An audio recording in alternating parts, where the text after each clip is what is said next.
Estás viendo Infinito. Abre tu mente. El mundo está poblado de misterios aún indescifrables, de sueños imposibles hechos realidad, de sucesos que resisten cualquier explicación, de incidentes reñidos con la lógica, de enigmas, de quimeras, de asombro. Arriésguese a explorar el universo más extraordinario. Ábrase al sorprendente infinito insólito. Infinito. Señal del nuevo milenio.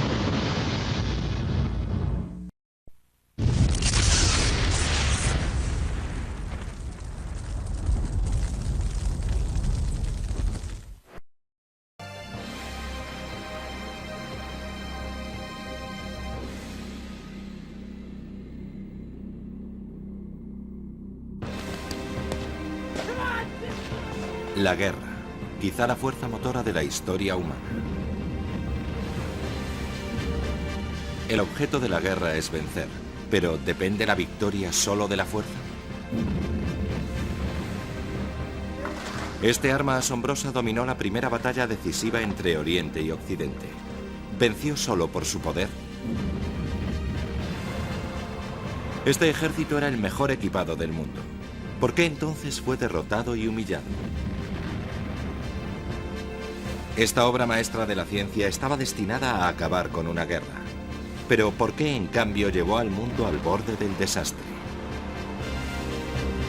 ¿Se ganan las guerras con hombres y tecnología o con algo más antiguo y misterioso? ¿Cuál es el secreto de la victoria?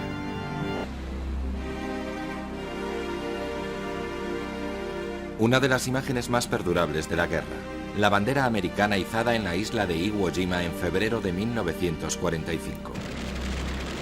Fue un momento decisivo de la Segunda Guerra Mundial en el Pacífico. Una batalla entre marinos americanos en masa por un lado y japoneses atrincherados por otro, peleando por un objetivo estratégico. Un precio en vidas altísimo, cerca de 7.000 americanos, 21.000 japoneses. La matanza de Iwo Jima plantea una pregunta básica sobre la guerra. ¿Son inevitables tantas muertes? ¿La victoria solo depende de luchar hasta el último hombre?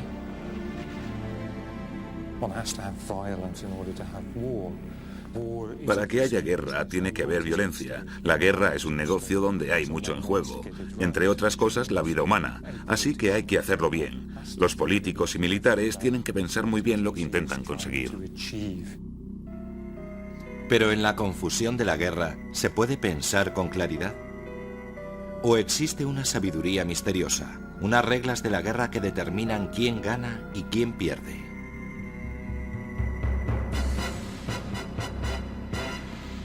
La acción militar es de vital importancia para un Estado. Es una cuestión de vida o muerte, el camino para la supervivencia o la destrucción. El primer principio de la guerra, el de ser piedra angular de la supervivencia nacional, también es el más antiguo. La guerra fue tan vital para los antiguos griegos que las batallas militares se celebraban con poemas y se representaban en los teatros.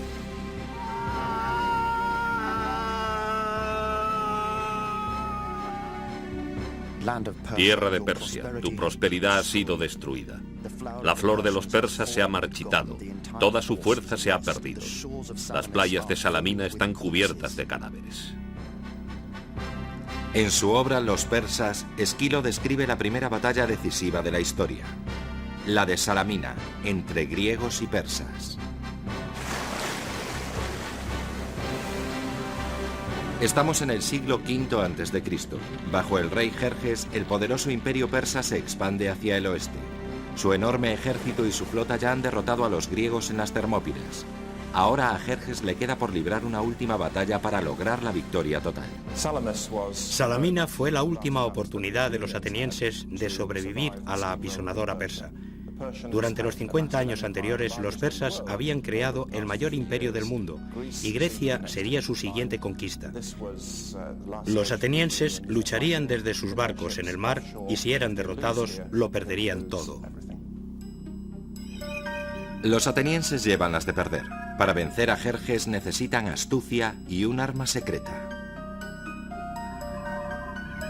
Ese arma es un potente barco. El trirremo griego era entonces lo que el misil dirigido de nuestros días, pero su funcionamiento era un misterio que se perdió en la antigüedad, hasta que en los años 80 un profesor de historia y un arquitecto naval jubilados aunaron esfuerzos para resolver el enigma. Una investigación a fondo y una buena dosis de intuición permitieron hacer una reconstrucción histórica notable.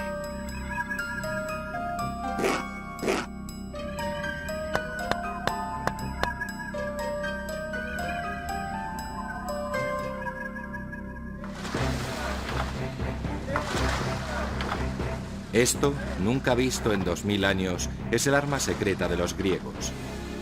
Una potencia de 170 remos, un ariete marítimo. El trirremo era un arma increíblemente compleja, sofisticada y cara para su época. Dedicaron muchísima inventiva y recursos a producirla, sacándole las máximas prestaciones. Podríamos compararlo con los cazas de la Segunda Guerra Mundial. El rendimiento, la maniobrabilidad, la velocidad, lo son todo.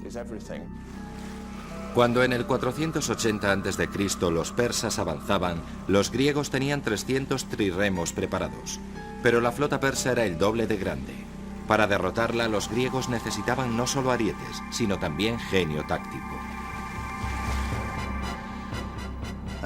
Una operación militar requiere engaño. Si eres bueno, finge no serlo. Si eres eficaz, aparenta ineficacia. Y el almirante griego Temístocles era un maestro del engaño. La flota persa estaba cerca de Atenas. Los griegos se habían replegado por los angostos estrechos hasta la isla de Salamina. Entonces Temístocles puso en marcha su plan. Temístocles quiere engañar a los persas para que ataquen a los griegos en aquellas aguas y no en mar abierto, donde estaban mejor equipados para vencer. Lo que hace es enviar un mensajero, un esclavo suyo, a decir a los persas que los griegos están a punto de huir. Entonces, engaño número 2. Los persas divisan 50 barcos griegos en retirada y les dan caza. Se trata de la versión antigua de una treta clásica. Utiliza un señuelo para atraer a tu enemigo. Haz que se acerque, confúndelo y aplástalo. Los persas cayeron en la trampa y rodearon lo que tomaron por una flota griega en retirada, que se dispersaba intentando escapar y que podría ser fácilmente derrotada. Pero se sorprendieron al ver que la flota griega estaba bien tripulada, se formaba para la batalla y les atacaba. La obra de Esquilo es más gráfica. Un barco los alcanzó con su pico de bronce y la nave griega empezó a embestir. Al principio los persas intentaron resistir, pero cuando todos sus barcos se agolparon en el estrecho, chocaron entre sí enredando sus remos. El mar estaba lleno de barcos hundidos y hombres muertos. Aunque la victoria de Salamina figura en los libros de texto, la verdad absoluta no se conoce, pues la historia la escriben los vencedores. Quizá la obra de Esquilo sea pura propaganda y exagere el genio griego y la credulidad persa. Pero una cosa es segura, la de Salamina fue la primera batalla decisiva de la historia. Toda la tradición occidental se basa en los griegos. De haber perdido la batalla de Salamina, algo muy posible, los persas habrían conquistado Grecia, igual que hicieron con casi todo Oriente Medio durante el medio siglo anterior. ¿Qué habría sido entonces de nuestra civilización? Tal vez ahora hablaríamos y estudiaríamos persa y no tendríamos nada parecido a las ideas desarrolladas por el mundo griego. Salamina fue una batalla real. Sus tácticas se siguen enseñando en las academias militares como parte de la antigua ciencia de la guerra. Pero para revelar los secretos de la victoria, ¿tienen que ser reales las batallas? En la costa de Turquía, unas ruinas batidas por el viento. Quizá el yacimiento arqueológico más controvertido y misterioso del planeta. ¿Es este el escenario de la mayor leyenda guerrera? ¿Presenció el nacimiento de un gran secreto militar? En el siglo VII a.C., el poeta Homero narró una epopeya de cómo Helena, reina de Esparta en Grecia, fue raptada por Paris, príncipe de Troya, y de cómo los griegos, conducidos por Agamenón, rey de Micenas, se dirigieron a Troya a rescatarla, y de cómo la guerra duró 10 años hasta que los griegos protagonizaron una de las mayores trampas de la historia militar. Se trata de la leyenda de la guerra de Troya, como la cuenta la Ilíada, de Homero. Los antiguos griegos trataron a Homero como a un maestro de la guerra, pero a un nivel muy abstracto, pues en la práctica hay suficientes diferencias entre lo que ocurre en el campo de batalla de Homero y lo que debió ocurrir en una batalla griega, como para dejar claro que quizá las lecciones prácticas fueran más limitadas. Desde luego hay mucho que admirar en esa historia, y suficientes pasajes que subrayar y emplear como ilustración de lo que uno puede o tal vez debería hacer en una batalla, como para considerar a Homero una fuente útil. ¿Fue real la guerra de Troya?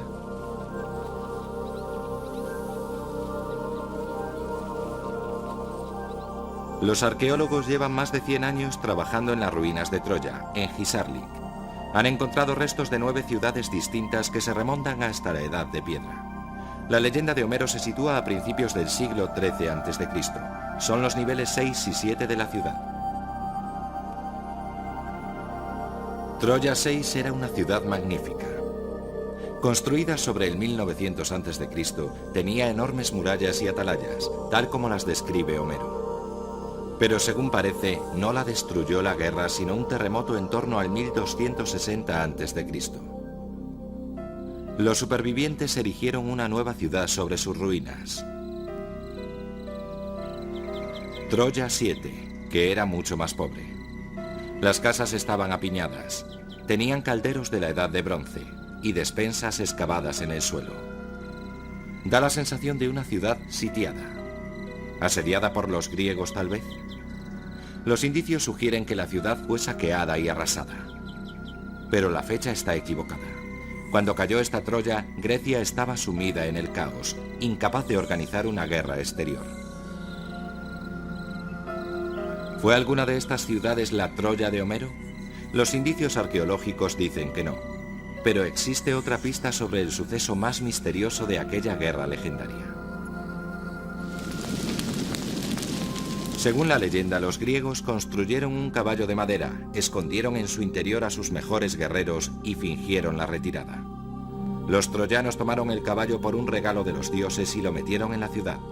De noche los guerreros salieron de su escondite, abrieron las puertas de Troya y el ejército griego asaltó la ciudad.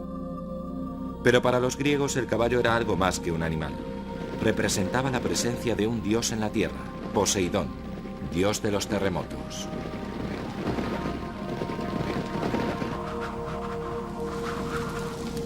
¿Era el caballo de Troya el símbolo poético de que Poseidón sacudió Troya con un terremoto, dejando pasar a los griegos por sus potentes murallas? ¿Pudo ser la magnífica Troya 6 escenario de la guerra de Troya de Homero? Solo es una teoría, pero el caballo de Troya sigue siendo un secreto militar. Lo más interesante del caballo de Troya es que se ha convertido en ejemplo de ardid en la guerra, aplicado con un éxito espectacular. E imagino que inspiró directamente muchos episodios similares en la historia.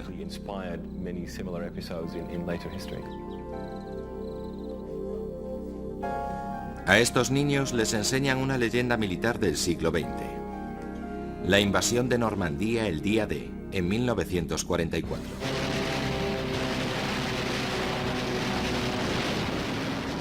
Los sucesos bordados en este enorme tapiz rinden tributo a la organización y planificación militares modernas. Y eso que, al igual que los griegos, los aliados basaron su éxito en un caballo de Troya.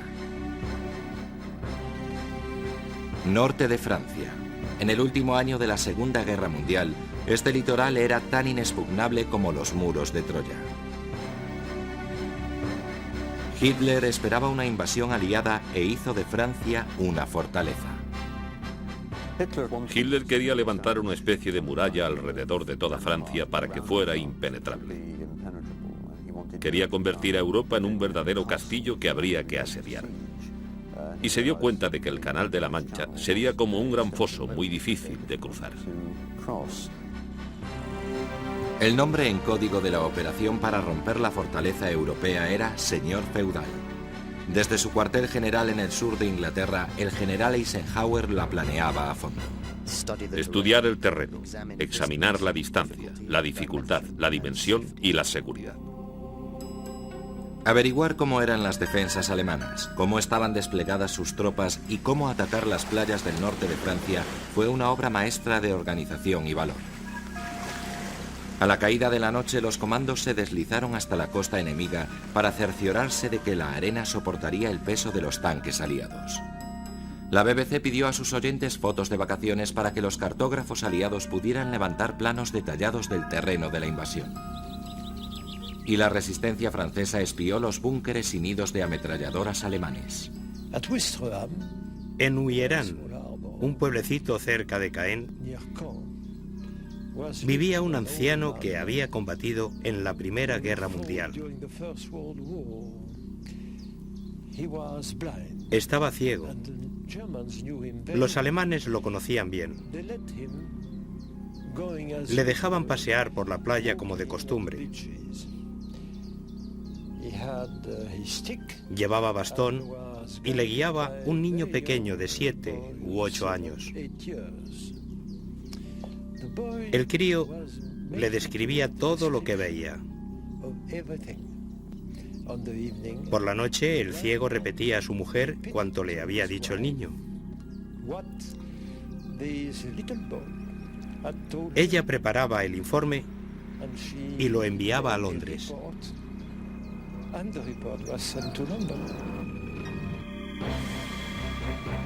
Espiar el campo de batalla solo era parte del plan. Para que los aliados consiguieran tomar las playas normandas, tenían que pillar desprevenidos a los alemanes. Planificación moderna combinada con un antiguo saber. Si piensas atacar cerca, finge que lo harás lejos. Si vas a atacar lejos, finge que lo harás cerca. En Bletchley Park, en plena campiña inglesa, los decodificadores ingleses escuchaban los mensajes de radio alemanes. Tenían una máquina, un ordenador llamado Coloso, que leía las órdenes secretas del propio Hitler a sus tropas. Sabían que los alemanes esperaban una invasión, y que la esperaban donde no era.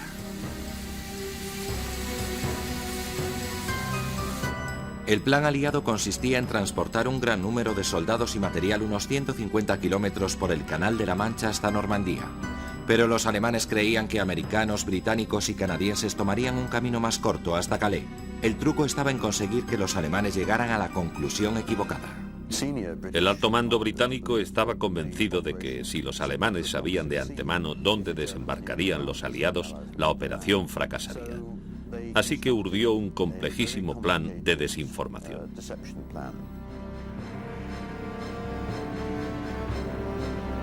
Los aliados construyeron un caballo de Troya, una ilusión de que las tropas se concentrarían donde los alemanes esperaban, enfrente de Calais.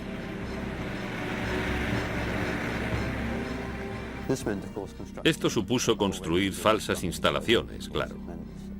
Un sinfín de tanques de contrachapado y de cartón. Falsos aeródromos protegidos con baterías antiaéreas auténticas como si fueran de verdad.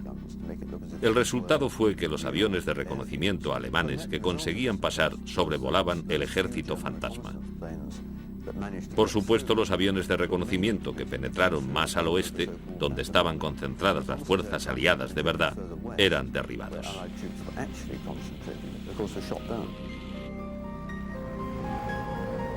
Camiones radio recorrían campos vacíos enviando señales que sugerían la presencia de miles de soldados.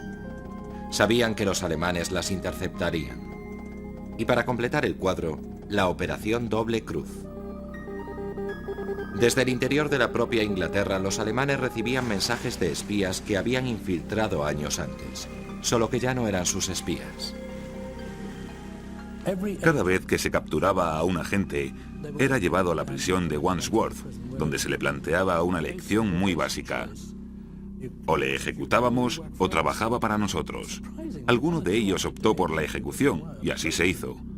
Pero el resto se pasó con nosotros. Enviaban sus mensajes desde la celda, con un tipo que les apuntaba con una pistola metafórica y les mandaba decir esto o aquello. Y claro, enviaban desinformación. Y todos le decían a Adolfo Hitler lo que quería oír, que la invasión se haría por Calais. A medida que se acercaba el día D, miles de soldados aliados se concentraban secretamente en el sudoeste de Inglaterra, dispuestos a cruzar a Normandía, mientras la inteligencia alemana cartografiaba la posición de las unidades aliadas en la costa sudeste. También hubo que asegurarse de que los alemanes no observaran la actividad del sur de Inglaterra. Por ejemplo, insistieron en teñir de caqui todas las toallas del ejército británico, que eran blancas, porque eran visibles para un avión enemigo en misión de reconocimiento. Día D, 6 de junio de 1944. Los alemanes estaban mirando donde no era. En cosa de segundos se produjo una tremenda explosión. Creímos que caían sobre nosotros, pero esos grandes proyectiles caían en el interior, sobre los soldados alemanes.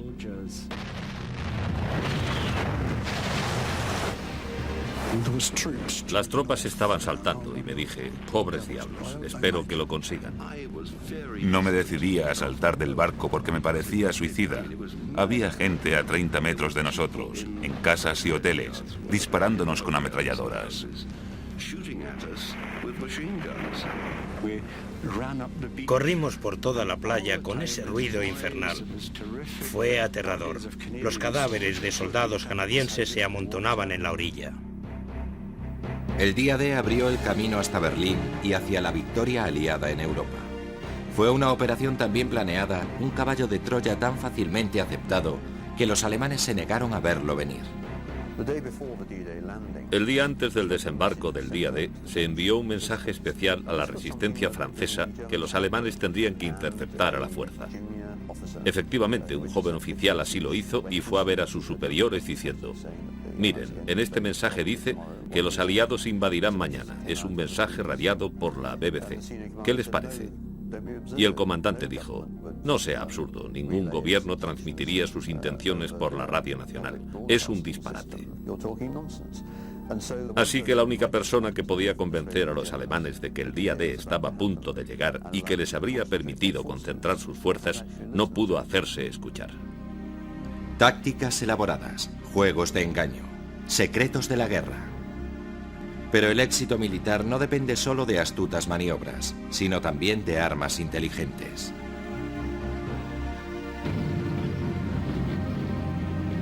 Armas secretas. A lo largo de la historia, los comandantes de éxito siempre han confiado en la tecnología militar. Aunque no basta con tener los artefactos necesarios, el secreto es saber qué hacer con ellos. Usa el fuego con mesura y continuo. Cuando alcance su máxima potencia, sácale provecho. La gente olvida que la tecnología no te da una ventaja automática. Tienes que ser consciente de las posibilidades que te ofrece.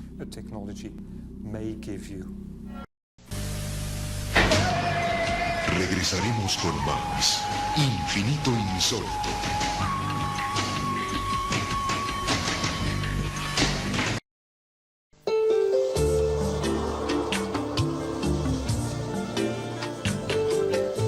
Estás viendo Infinito. Abre tu mente. Continuamos con Infinito Insólito.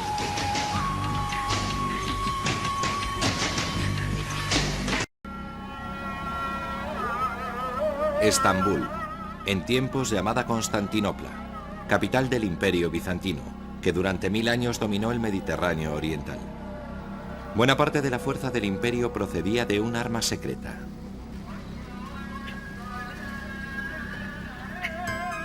Estamos en el 672 después de Cristo. Los ejércitos árabes avanzan por Asia Menor y amenazan a Constantinopla. El Imperio Bizantino busca a su salvador. se presenta en forma de refugiado judío, un erudito llamado Kallinikos. Kallinikos parece que había desarrollado un artefacto que podía emitir fuego desde una especie de lanzallamas. Es lo que actualmente se conoce como fuego griego. Cuando la flota árabe navegaba con el viento hacia Constantinopla, el mar ardió. Kallinikos perfeccionó este dispositivo, iba montado en los barcos de guerra, y cuando la flota bizantina salió al encuentro de la flota árabe, proyectaron este fuego griego desde el lanzallamas, que no solo destruyó los barcos árabes, sino que además sembró el pánico y la destrucción, provocando que dieran media vuelta chocando entre sí y huyeran en plena confusión.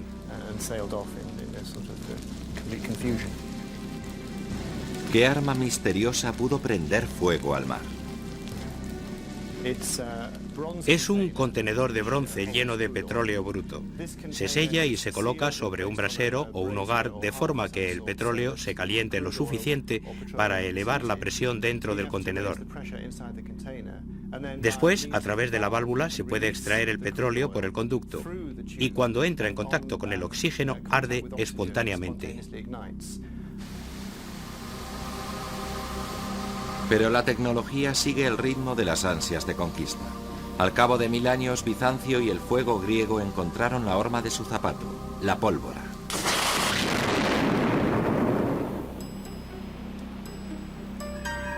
En 1453, Constantinopla cayó en manos de los turcos, cuyos cañones disparaban proyectiles enormes a una distancia de más de 2 kilómetros.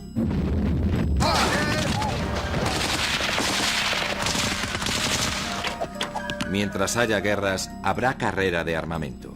Una y otra vez las armas secretas se han aliado al genio militar. En Agincourt, el arco largo dio a los británicos la victoria sobre los franceses. El tanque sustituyó a la caballería y proliferó en los campos de batalla en la Primera Guerra Mundial. Y las armas químicas y biológicas fueron las más temidas en la Guerra del Golfo. Pero algunas de las armas más sofisticadas solo son una nueva versión de antiguas ideas.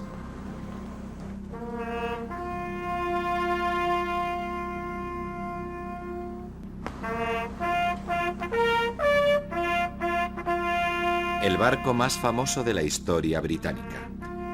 El 21 de octubre de cada año la Armada Real se concentra en el HMS Victory para celebrar la derrota de Napoleón en Trafalgar en 1805 y para recordar al almirante Nelson, que murió en la batalla.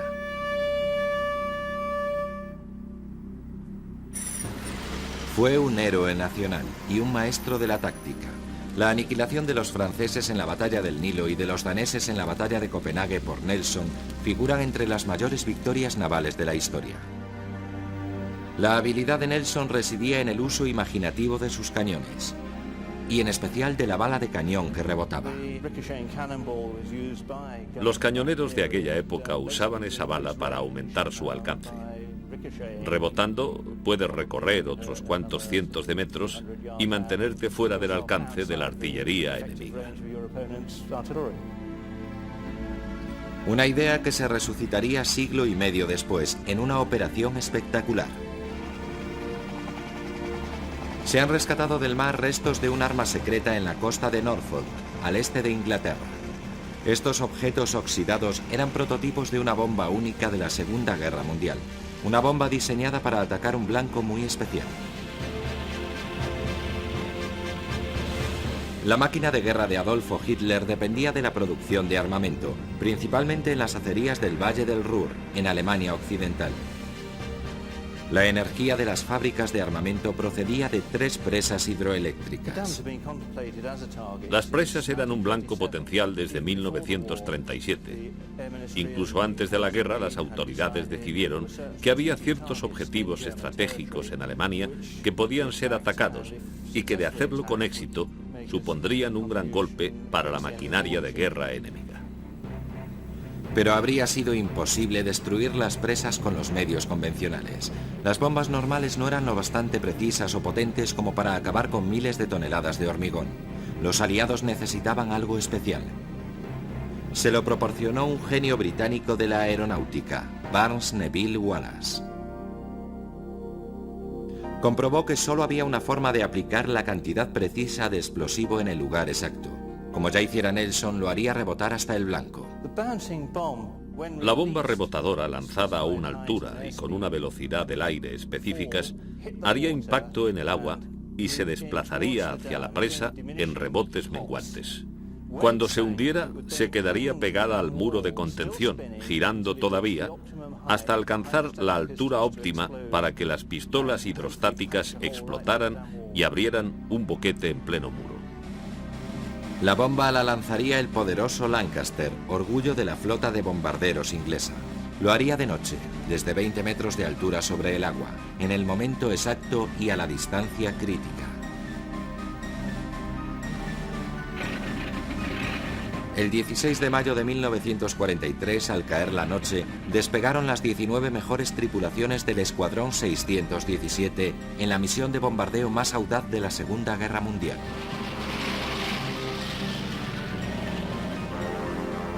Volaron por debajo del espectro del radar, tan bajo que algunos aviones chocaron con cables de luz. Otros fueron derribados. La primera presa fue duramente defendida con fuego antiaéreo, cuando el primer Lancaster voló a ras del agua para soltar su bomba. Pero la presa aguantó. Un segundo avión hizo su pasada y luego otro y otro. Cuando rebotó la quinta bomba, se abrieron las primeras grietas. El Ministerio del Aire acaba de emitir este comunicado. A primeras horas de la mañana, un cuerpo de Lancasters de la unidad de bombarderos atacó con minas las presas de los embalses de Mauna y Sorpe. Un reconocimiento ulterior comprobó que la presa de Morner presenta una grieta de 90 metros. También se atacó la presa de Aida, que según nuestros informes también ha sido dañada. Los ataques se realizaron desde muy baja altura con gran valor y sangre fría, frente a una feroz resistencia. 130 millones de toneladas de agua derramándose por el valle, arrasándolo todo a su paso. De los 19 aviones, solo volvieron 11. Murieron 53 hombres. Salió caro en aviones y tripulación, pero se hizo el trabajo y creo que la historia demuestra que fue una acción eficaz. No detuvo la guerra, claro, pero fue un paso más. La voladura de las presas fue un triunfo de la ciencia militar moderna y de la audacia, pero tiene sus raíces en la antigua sabiduría militar. Cuando la velocidad del halcón es tal que puede golpear y matar, eso es precisión. Lo mismo ocurre con los buenos guerreros. Su fuerza es la de una catapulta, su precisión la de un gatillo. Pero, ¿qué pasa si en vez de tener en cuenta la antigua sabiduría, los mandos militares deciden ignorarla? Agosto de 1945. La bomba atómica explota sobre Hiroshima, el mayor cataclismo de la historia militar. La hemos empleado para abreviar la agonía de la guerra, para salvar las vidas de miles de jóvenes americanos.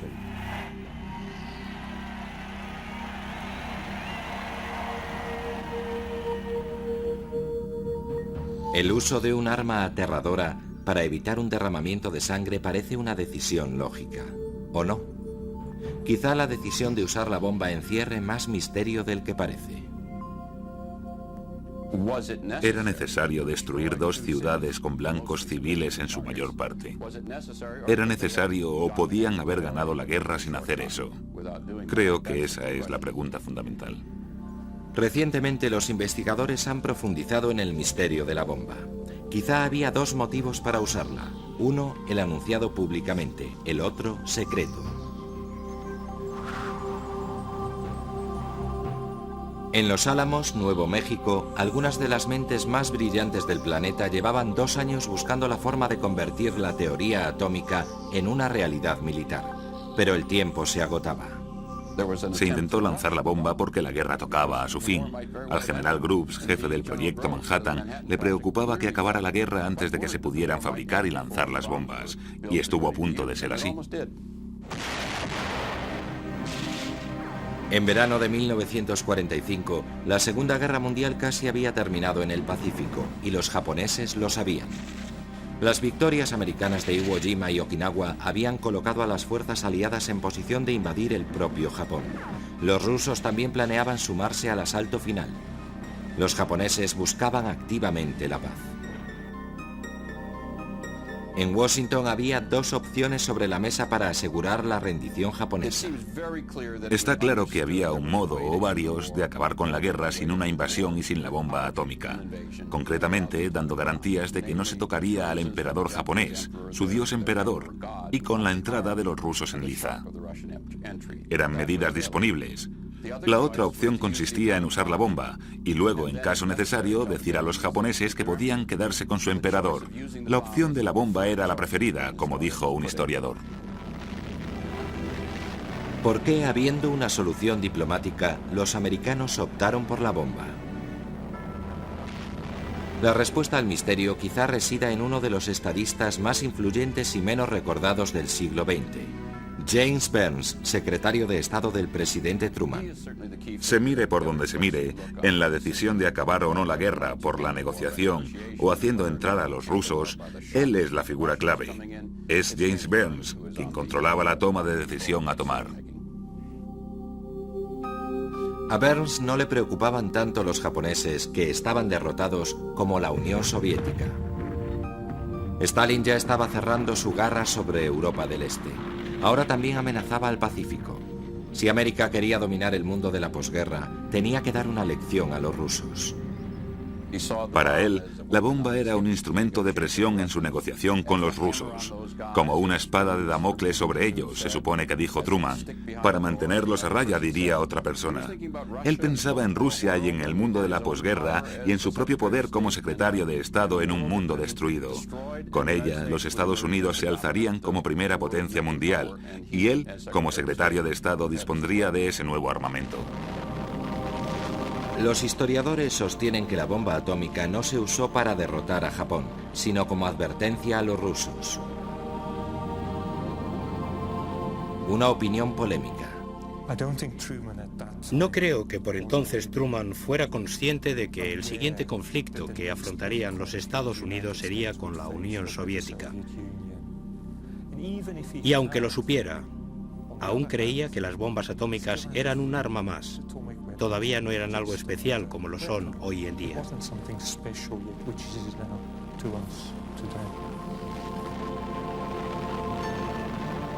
La historia indica que la bomba produjo poco efecto en la rendición japonesa.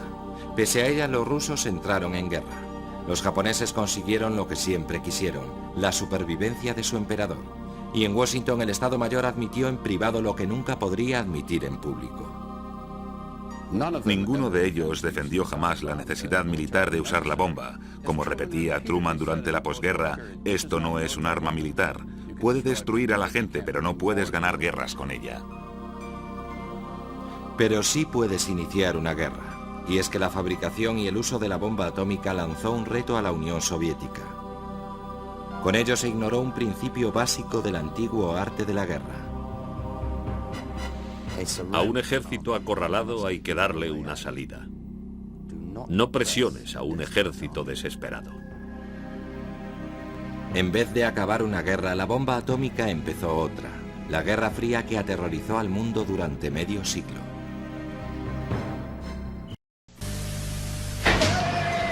Regresaremos con más Infinito Insólito.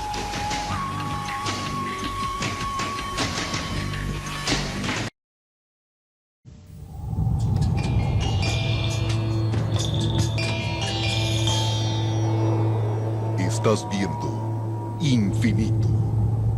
Abre tu mente. Continuamos con Infinito Insólito.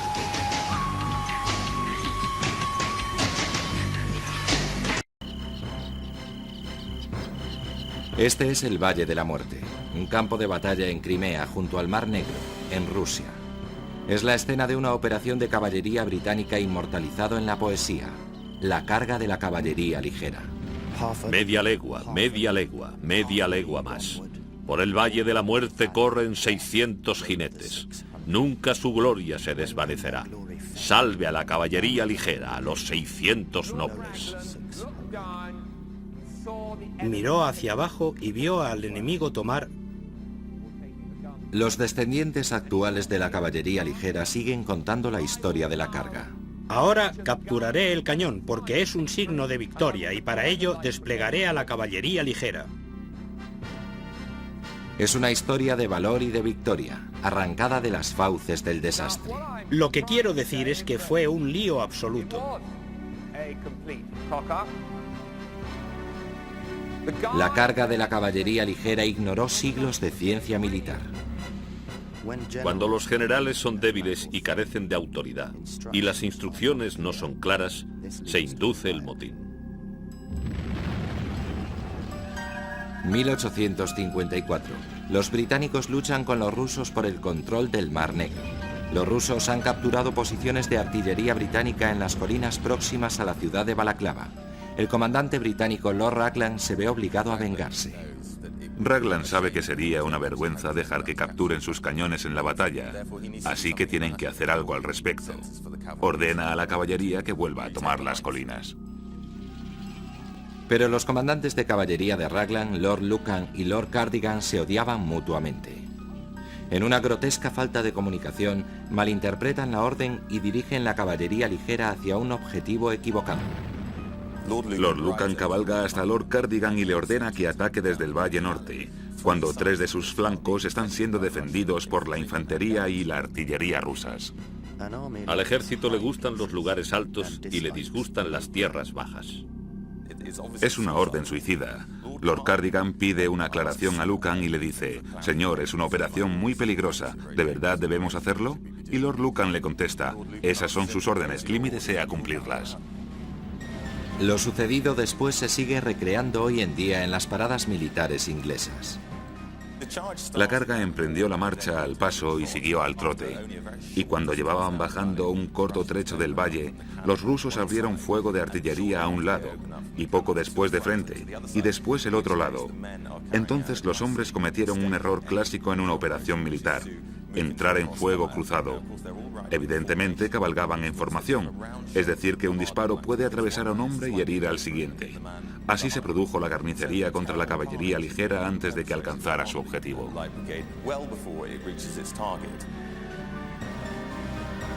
Fue casi un suicidio. Era improbable que la carga sirviera para nada. Lo raro es que la carga resultara una acción relativamente gloriosa. Parecía imposible que esos 673 hombres salieran con vida del valle, pero varios de ellos volvieron, y antes de volver, tomaron los cañones que eran su objetivo inicial, y no solo eso, sino que además consiguieron hacer retroceder por el valle a los 2000 hombres de la caballería rusa. Eso en sí es un logro increíble. Uno de los misterios de la guerra es que a veces la buena suerte puede superar la mala planificación o la mala ejecución. A veces, pero no a menudo. Vietnam. Los Estados Unidos combatieron durante 13 años en el sudeste asiático. Gastaron $200.000 millones y perdieron más de 50.000 vidas intentando conjurar la sombra del comunismo de Vietnam del Sur. Y fracasaron. Todos esos muertos, todo el dinero gastado, no sirvieron para nada. Fue un despilfarro. Menuda broma. ¿Por qué la primera potencia militar mundial sufrió tamaña humillación en Vietnam? Quizá porque su oponente, Ho Chi Minh, conocía mejor el antiguo arte de la guerra. Los americanos que llegaron a Vietnam a principios de los 60 tenían todo de su parte. Estaban bien entrenados, bien pagados y bien armados. Sus oponentes, un ejército comunista en el norte y las guerrillas del Vietcong en el sur, tenían equipos desvencijados. Parecía que podían ser derrotados fácilmente. Aquí todo el mundo quiere encontrarse con el Vietcong, quiere verlo y dispararle. Yo he visto algunos. La gente dice que son imaginaciones mías, pero los he visto. Una confianza fuera de lugar. Las reglas de la guerra exigen claridad y un objetivo concreto. Estados Unidos estaba convencido de su deseo de derrotar al comunismo, pero era reacio a llevar el conflicto hasta su conclusión lógica. No pensaban tocar Vietnam del Norte. Lo bombardearían, pero no lo invadirían con infantería. Con eso no llevarían al límite al régimen de Vietnam, poniendo en juego su supervivencia. Cosa que, habida cuenta de lo que estaba en juego en el conflicto, tenían que haber hecho los americanos para ganar la guerra. Sin una estrategia clara, la operación americana en Vietnam se alargaba más y más. Para una nación nunca es bueno que una operación militar se prolongue mucho tiempo. Vietnam se convirtió en una guerra interminable. Y los militares americanos se sentían víctimas de las protestas en su país y de las frustraciones en el campo de batalla. Las aldeas eran como patios de colegio donde podías hacer lo que quisieras. Yo personalmente nunca cometí actos personales de violencia contra civiles. Siempre actué contra la propiedad. Disfrutaba quemando las cosas. Quemé cuanto me vino en gana. El teniente dijo que saliéramos y matáramos a todos. Estaré vigilando. Si no matáis a todos, os mataré a vosotros. Así que creo que esta vez maté a 18 o 20. Tras la matanza de 102 personas en My Lai, el consejo de guerra del teniente Calley no apaciguó mucho a un público cansado de ver las imágenes de muerte y destrucción de la primera guerra televisada. Washington tuvo que admitir que había violado una de las reglas más sagradas de la guerra. Induce al público a compartir el objetivo de los dirigentes políticos. Asegúrate de que comparten la muerte y comparten la vida sin temer al peligro. Hace 4 años y 2 meses, cuando llegué a este despacho de presidente, el problema más difícil que afrontaba la nación era la interminable guerra de Vietnam. 550.000 americanos estaban en Vietnam. 300 de ellos morían semanalmente en acción y otros cientos estaban prisioneros en Vietnam del Norte. Y las negociaciones de paz no avanzaban. Esta noche, por fin ha llegado el día por el que todos hemos trabajado y rezado. Hemos impedido la imposición por la fuerza de un gobierno comunista en Vietnam del Sur.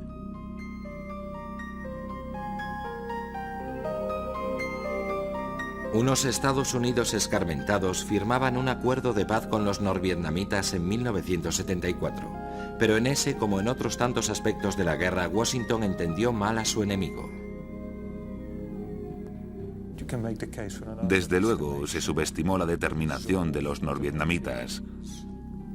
Además, la gran aversión a la potencia extranjera proporcionó el apoyo popular a los norvietnamitas en el sur, lo cual tuvo su importancia en la continuación de la guerra. No fue solo perseverancia. Ho Chi Minh y sus colegas del Vietcong sabían cómo hacer que a América le saliera el tiro por la culata. Los hábiles en lo heterodoxo son infinitos como el cielo y la tierra. Atacan y vuelven a atacar. Y el Vietcong era cualquier cosa menos ortodoxo. Se escondían en una red de túneles que se adentraba mucho en el interior. Se ocultaban en la selva incluso cuando los americanos creían haberlos encontrado. ¿Qué pasa con los Vietcong cuando los identificas? Se te escurren entre los dedos, simplemente. Y cuanto más pánico tenían los americanos, más apoyo conseguía Ho Chi Minh.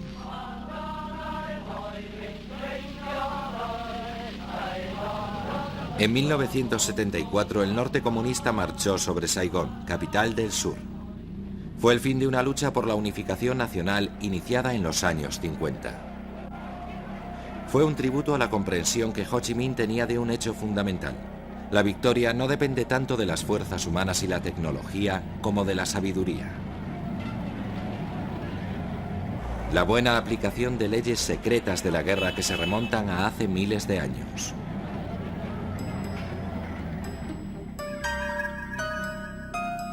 Datan de antes de los comienzos de la historia militar escrita en China, en el siglo IV a.C. Esa sabiduría de los secretos de la victoria es el legado de un general chino llamado Sun Tzu. Sun Tzu fue un genio militar y lo demuestra al ser capaz de ir más allá de las preocupaciones tradicionales de un militar, que son las de sus propias fuerzas. Sus principios estratégicos tratan sobre el duelo mental dinámico con el enemigo, cuando la mayoría de los comandantes se contentarían con hacer formar a sus fuerzas, enviarlas a la batalla y dejar que ganen solas. Fue Sun Tzu quien reconoció la importancia de armas como la bomba rebotadora miles de años antes de que fuera técnicamente posible. Fue él quien preconizó el engaño sin haber oído hablar de un caballo de Troya. Y fue Sun Tzu quien guió a Ho Chi Minh en su poco ortodoxa victoria de Vietnam. Hay reglas de la estrategia temporales, pues se trata del conflicto entre individuos. Es una contienda dinámica, como un juego de ajedrez o de naipes, y esas luchas se rigen por principios duraderos. Sun Tzu los identifica. Al final, el secreto de la victoria no depende solo del poder. Depende de la mente humana, de viejas ideas que siempre funcionan. El secreto de la victoria es la imaginación táctica del hombre.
Estás viendo Infinito.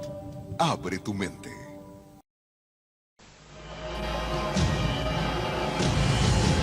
Cada minuto, de cada hora, de cada día, ocurren eventos inexplicables.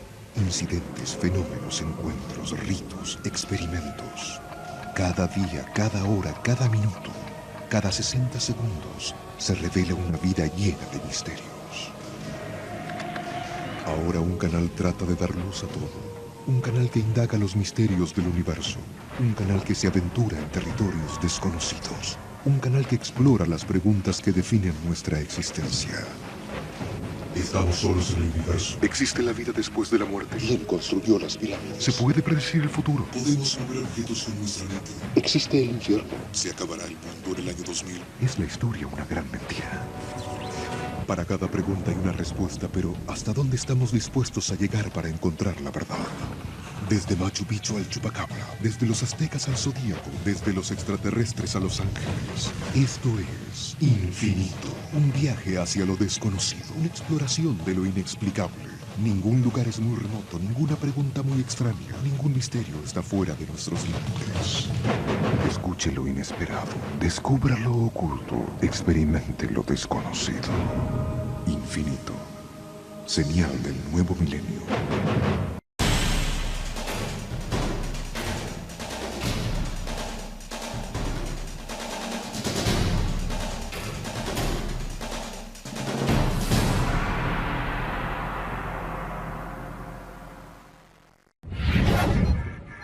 Infinito. Abre tu mente.